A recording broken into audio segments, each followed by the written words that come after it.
आप सभी का विज्ञान के क्लास में एक नए टॉपिक के साथ शुरू कर रहे हैं आप लोगों का क्लास। तो एक बार आपका फिर से स्वागत करते हैं। देखिए, कुछ कार्बनिक यौगिक, हमने कार्बन और उसके यौगिक में ही ये चैप्टर पढ़ेंगे। कुछ कार्बनिक यौगिक में हमें 2 कार्बनिक यौगिक को पढ़ना है, उसके बनाने की विधि, भौतिक और रासायनिक गुण और उपयोग। तो पहला हमारा है जो यौगिक एथिल अल्कोहल। ठीक है, एथिल अल्कोहल। जब भी आपसे पूछा जाएगा कि एथिल अल्कोहल को बनाने की विधि तथा 2 रासायनिक गुण और उपयोग बताइए, तो आप सबसे पहले आप हेडिंग ऐसे ही करेंगे, एथिल अल्कोहल। ठीक है, उसका पहले सूत्र लिखेंगे C2H5OH। ठीक है, एथिल अल्कोहल, या इसका अगर IUPAC नाम लिखेंगे तो क्या होगा, OH समूह आया हुआ है तो अल्कोहल, एल्केनॉल। तो एल्केनॉल का मतलब यहाँ पे कार्बन की संख्या 2 है, तो 2 कार्बन के लिए क्या हो जाएगा, एथेनॉल। तो इसका नाम और क्या हो जाएगा, एथेनॉल। तो एथिल अल्कोहल कहिए चाहे एथेनॉल कहिए। ठीक है, इसका सूत्र होता है C2H5OH। ठीक, इसका अगर संरचना सूत्र की बात किया जाए तो ऐसे बनेगा, OH, यहाँ पे हाइड्रोजन लगा देंगे। ये हो गया एथिल अल्कोहल का संरचना सूत्र। ठीक है, अब आगे चलते हैं। अब इसको बनाने की विधि को देख लेते हैं। बनाने की विधि,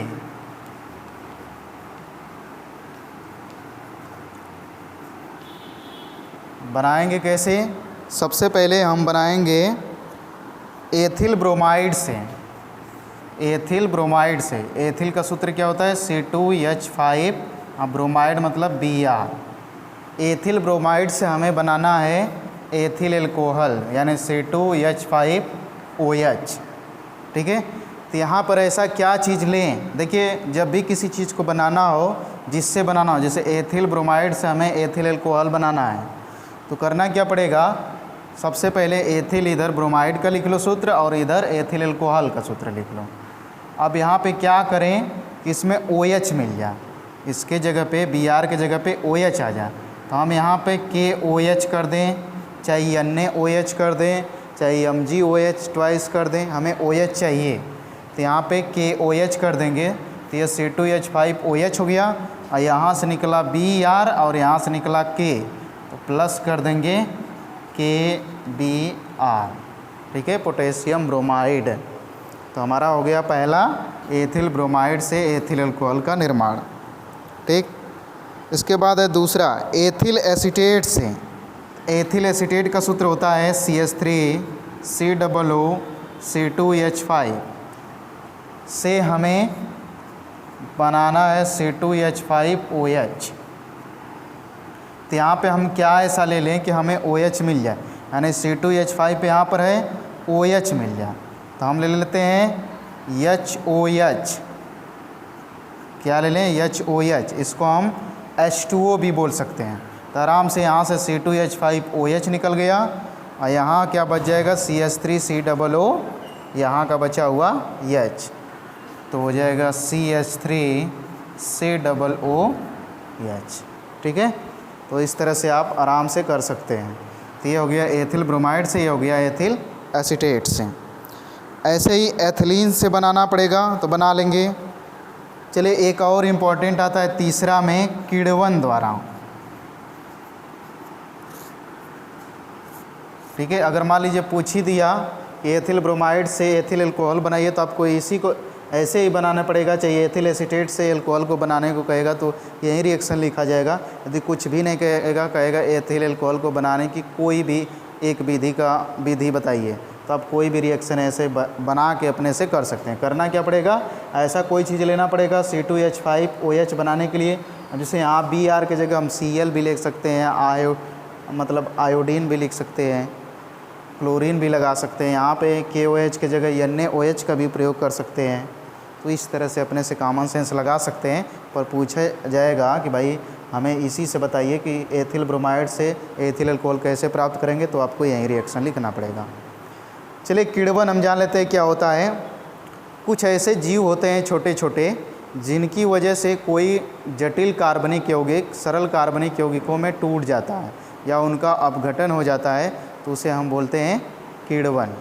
ठीक है, कुछ छोटे छोटे जीवों द्वारा जटिल कार्बनिक यौगिक सरल कार्बनिक यौगिकों में अपघटित हो जाते हैं, इस क्रिया को हम बोलते हैं किण्वन। और जो छोटे छोटे जीवों के द्वारा किण्वन की क्रिया होती है उसे हम किण्व बोलते हैं, इसको याद रखिएगा। ठीक है, होता क्या है इसमें कि जो क्या बोलते हैं जैसे गन्ने का रस है, उसमें से जब चीनी निकाल लिया जाता है, उसमें 40% जो चीनी बचता है, तो उसको पहले क्या करते हैं, तनुकरण कर देते हैं, मतलब उसमें थोड़ा सा पानी डाल के उसको डाइल्यूट करते हैं, मतलब हल्का करते हैं, फिर उसको कुछ दिनों के लिए छोड़ देते हैं। तो छोड़ने से क्या होते हैं कि उसमें कुछ तरह के छोटे छोटे जीव पनप जाते हैं, जैसे कि ईस्ट में क्या होता है कि कुछ एंजाइम पाए, जैसे इन्वर्टेज जाइमेज, ये एंजाइम होती है जो जो गन्ने का रस होता है उसमें उपस्थित जो शर्करा होता है चाहे ग्लूकोज होता है, उसको क्या करता है, एथिल अल्कोहल में कन्वर्ट करता है।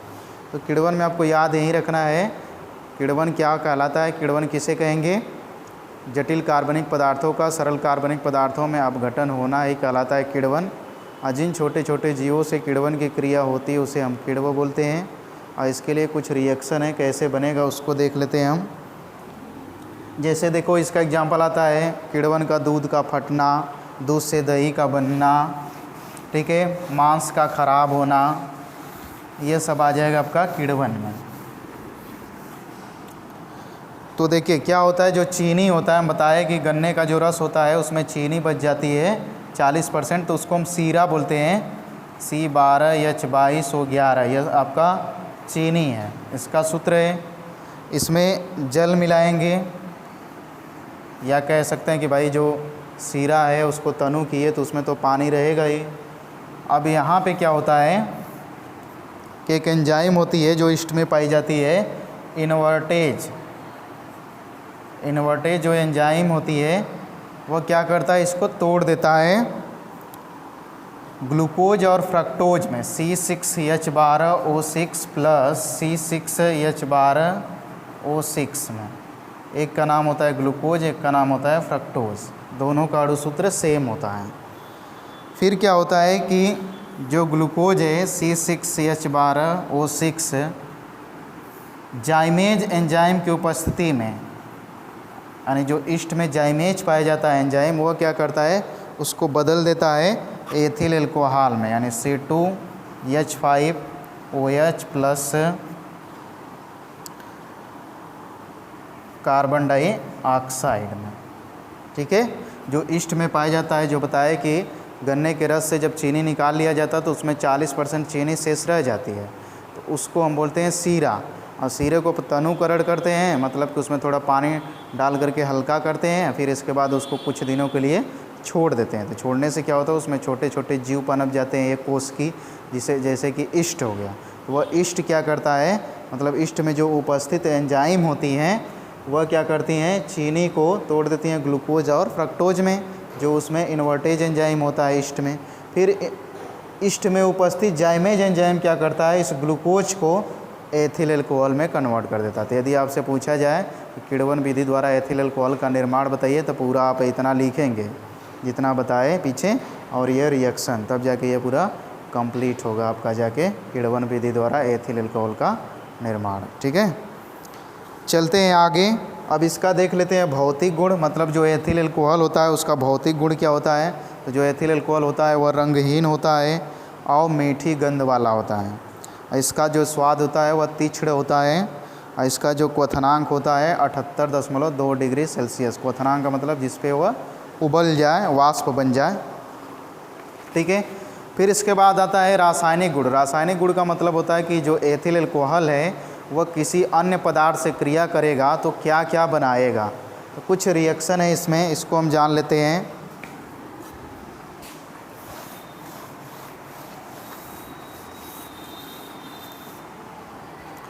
रासायनिक गुण में जैसे क्षार से क्रिया, तो देखिए जब सोडियम क्या बोल एथिल अल्कोहल की अब क्रिया क्षार से होगा। क्षार मतलब क्षार धातुओं से क्रिया होगा, जैसे सोडियम से जब ये क्रिया होगा तो ये बना लेगा sodium ethoxide ONA plus H2, यहाँ पे 2। अब देखिए हुआ क्या इसमें, इस रिएक्शन में ये C2H5OH है, यह Na यहाँ पे आके लग गया, ठीक है। तो यहाँ से हाइड्रोजन हुआ हट गया, तो अब यहाँ पे हट जाने का मतलब कि ये अलग हो गया। तो यहाँ एक हाइड्रोजन है लेकिन यहाँ 2 लगा हुआ है, इसलिए यहाँ पे H2 हो गया, यहाँ 2 लगा दिए। अब इसको बैलेंस करने के लिए आप यहाँ पे 2Na लिख देंगे, तब जाके ये पूरी तरह से बैलेंस हो जाएगा, ठीक है। फिर उसी तरह है दूसरा, यह हमारा हो गया एथिल अल्कोहल की अपक्रिया क्षार धातुओं से कराने पर क्या बनता है, सोडियम एथॉक्साइड, इसको हम बोलते हैं सोडियम एथॉक्साइड। और ये तो हाइड्रोजन आपको पता ही होगा। फिर इसके बाद है एस्टिक एसिड से क्रिया, दूसरा है एस्टिक एसिड से क्रिया, मतलब कि एथिल अल्कोहल की अपक्रिया एस्टिक एसिड से कराएंगे CH3COOH से, तो क्या बनेगा। देखिए ये एथिल अल्कोहल है, यह एस्टिक एसिड है।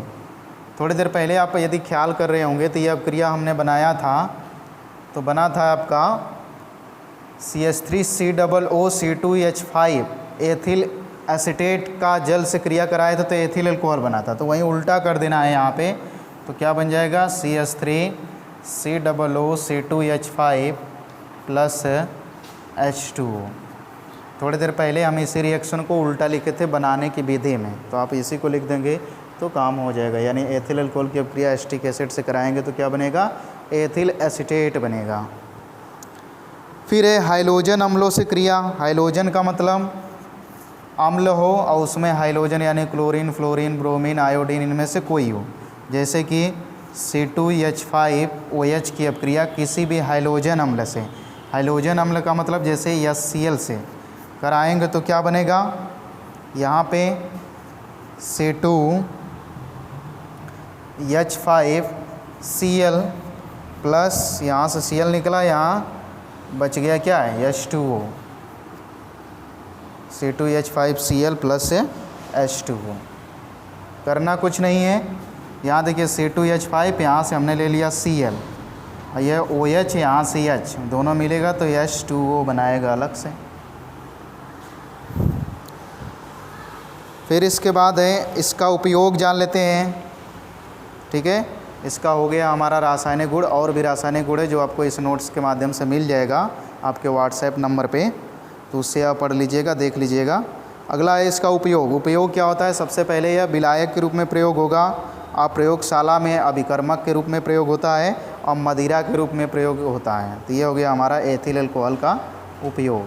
तो हमने जान लिया कि एथिल अल्कोहल क्या होता है, उसका संरचना सूत्र क्या होता है, अणु सूत्र क्या होता है, उसको बनाने की क्या विधि है, कैसे बनता है, ठीक है। एथिल ब्रोमाइड से, फिर एथिल एसीटेट से, फिर किण्वन विधि द्वारा, फिर इसका भौतिक गुण जाने, फिर इसका रासायनिक गुण जाने, किससे क्रिया करेगा तो क्या बनेगा, लास्ट में उपयोग। तो हमारा एक यौगिक जो है समाप्त हुआ, ठीक है, एथिल अल्कोहल वाला। अब दूसरा हमारा है एस्टिक एसिड, ठीक है। एस्टिक एसिड को भी देख लेते हैं इतने ही समय में।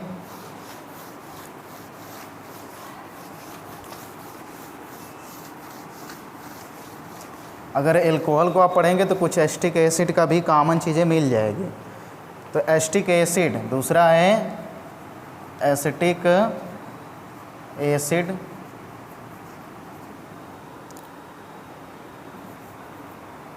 एसिटिक एसिड, इसका सूत्र होता है CH3COOH। अगर इसकी संरचना सूत्र की बात किया जाए तो यह बनेगा COO ऐसे बन के H और यहाँ पे C और हाइड्रोजन। ये हो गया इसका संरचना सूत्र किसका, एस्टिक एसिड का। अगर इसका IUPAC नाम देखा जाए तो COOH आता है, तो क्या होता है एल्केनोइक। तो एल्केनोइक का मतलब 1 2, तो हो जाएगा एथेन, एथेन होता है, ओइक मतलब ओइक और इसमें जोड़ते हैं एसिड। तो ये हो गया IUPAC नाम इसका एथेनोइक एसिड। तो आप जान गए एस्टिक एसिड का IUPAC नाम भी। अब चलिए इसको बनाने की विधि देख लेते हैं।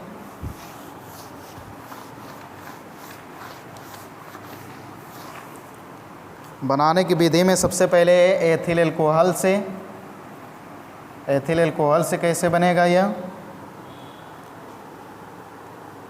देखिए सबसे पहले क्या होगा, C2H5OH का ऑक्सीकरण होगा किसकी उपस्थिति में, पोटेशियम डाइक्रोमेट और सल्फ्यूरिक अम्ल H2SO4 की उपस्थिति में, तो यह बनाएगा एस्टेल्डिहाइड CH3CHO। फिर उसी तरह इसका ऑक्सीकरण होगा, यहाँ O का मतलब होता है ऑक्सीकरण, इसी की उपस्थिति में यानी K2Cr2O7 प्लस H2SO4 की उपस्थिति में, तो यह बना लेगा CH3COOH। ठीक है, तो यह हमारा एथिल अल्कोहल से एसिटिक एसिड का निर्माण हो गया। तो प्रश्न पूछा जाता है क्या कैसे प्राप्त करेंगे एथिल अल्कोहल से एसिटिक एसिड, ठीक है, या फिर प्रश्न पूछेगा क्या होता है जब एथिल अल्कोहल का ऑक्सीकरण होता है। तो ये रिएक्शन आपको याद रहेगा, तभी इन प्रश्नों का उत्तर दे पाओगे। अगर पूछ देगा कि एथिल अल्कोहल से एसिटिक एसिड का निर्माण कैसे होगा, तो आप ये रिएक्शन आपको याद होना चाहिए। ठीक है, चलिए आगे चलते हैं मेथिल साइनाइड से। अगला है मेथिल साइनाइड CH3CN, इसका नाम होता है मेथिल साइनाइड। तो मेथिल साइनाइड की अपक्रिया जल और अम्ल से कराएंगे यानी HCl से, तो यह बनाएगा CH3COOH प्लस NH4Cl। आप इसको बैलेंस कर सकते हैं, अगर कहीं पे कमी दिखाई दे तो आप बैलेंस कर लीजिएगा इसको। ठीक है, तो ये हमारा हो गया मेथिल साइनाइड से किसकी, मेथिल साइनाइड से एसिटिक एसिड का निर्माण। चलिए नेक्स्ट है आपका एथिल एसीटेट से। देखिए फिर से आ गया वही जो जल बनाए थे थोड़ी देर पहले,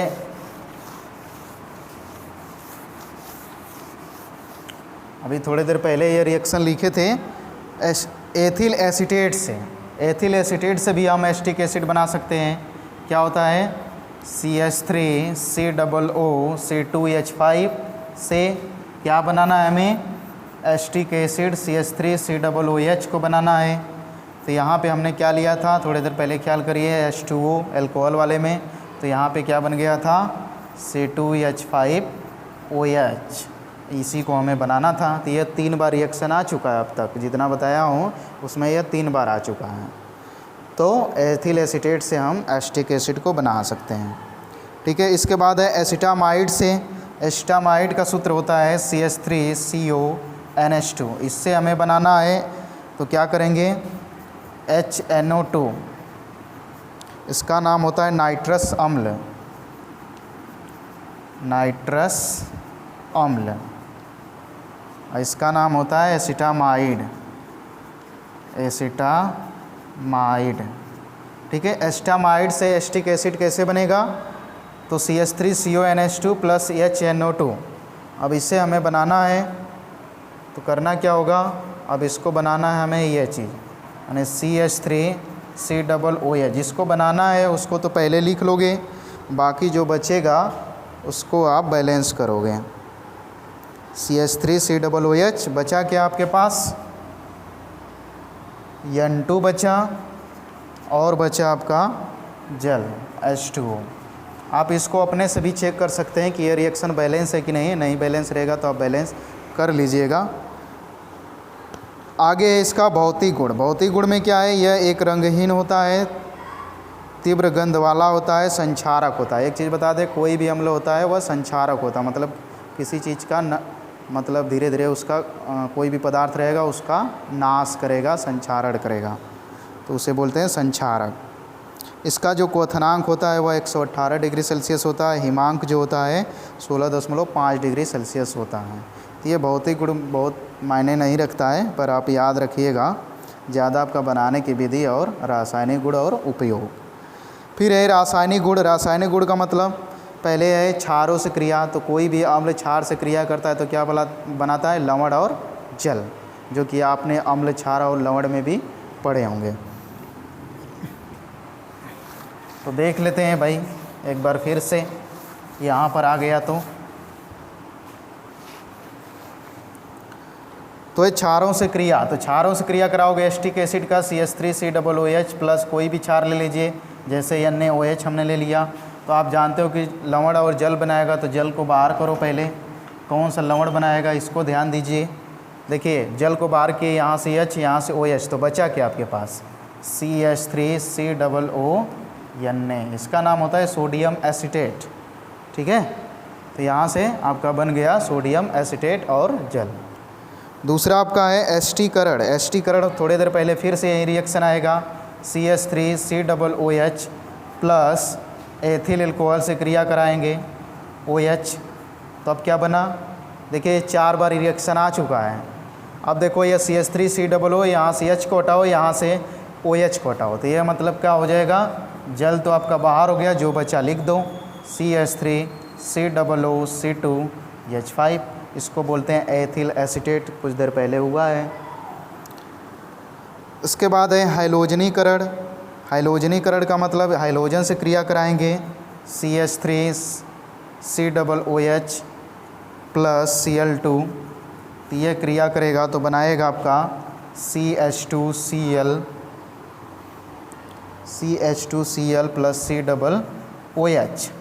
इसका जो नाम होता है मोनोक्लोरो एस्टिक एसिड। ये देखिए यहाँ से क्या हुआ, एक क्लोरीन जो है एक हाइड्रोजन को यहाँ से हटा दिया, यहाँ से नहीं हटाना है, यहाँ से हटाया, तो एक हाइड्रोजन निकला तो बनाया CH2 और इसके जगह पे आ गया तो Cl, और COOH अपने जगह है।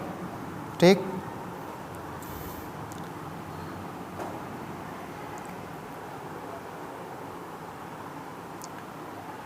CH3COOH Cl, इसको बोलेंगे मोनोक्लोरो एस्टिक एसिड। फिर इसके बाद है निर्जलीकरण। निर्जलीकरण का मतलब जल का निकलना, तो CH3COOH, फिर इसके बाद इसको थोड़ा सा आप चेक कर लीजिएगा बैलेंस करने के लिए, ये आपके लिए होमवर्क टाइप है। CH3COOH प्लस CH3COOH, यह निर्जलीकरण का है। यह किसकी उपस्थिति में होगा, P2O5। निर्जलीकरण का मतलब जल को बाहर करना है, तो जल को बाहर करेंगे तो क्या बन जाएगा, CH3O, ये बनेगा CH3COO, फिर यहाँ पे CO, CH3, इसको बोलते हैं एस्टिक एनहाइड्राइड। अब प्लस H2O यहाँ माइनस कर दिए, तो यहाँ प्लस करना कोई ज़रूरी नहीं है, अगर यहाँ कुछ नहीं करते तो यहाँ पे प्लस आगे लिख देते हैं। ठीक है, इसके बाद है स्मिट अपक्रिया। स्मिट अपक्रिया में क्या होता है कि कार्बोक्सिलिक अम्ल की अपक्रिया हाइड्रोजोइक अम्ल से सांद्र सल्फ्यूरिक अम्ल की उपस्थिति में कराते हैं तो प्राथमिक एमीन बनता है, तो उसी को बोलते हैं हम स्मिट अपक्रिया। यह 60 नोट में पूछ सकता है 2 नंबर में कि स्मिट अपक्रिया किसे कहते हैं। ठीक है, तो इसको आप याद रखिएगा कि कार्बोक्सिलिक अम्ल और हाइड्रोजोइक एसिड की अपक्रिया सांद्र सल्फ्यूरिक अम्ल की उपस्थिति में कराने पर प्राथमिक एमीन प्राप्त होता है, जिसे हम स्मिट अपक्रिया कहते हैं। ठीक है, तो इसका उपयोग देख लेते हैं जल्दी से। अभिकर्मक के रूप में इसका प्रयोग हो जाएगा, कृत्रिम सिरका बनाने में इसका उपयोग होता है, रबर के स्कंदन में होता है।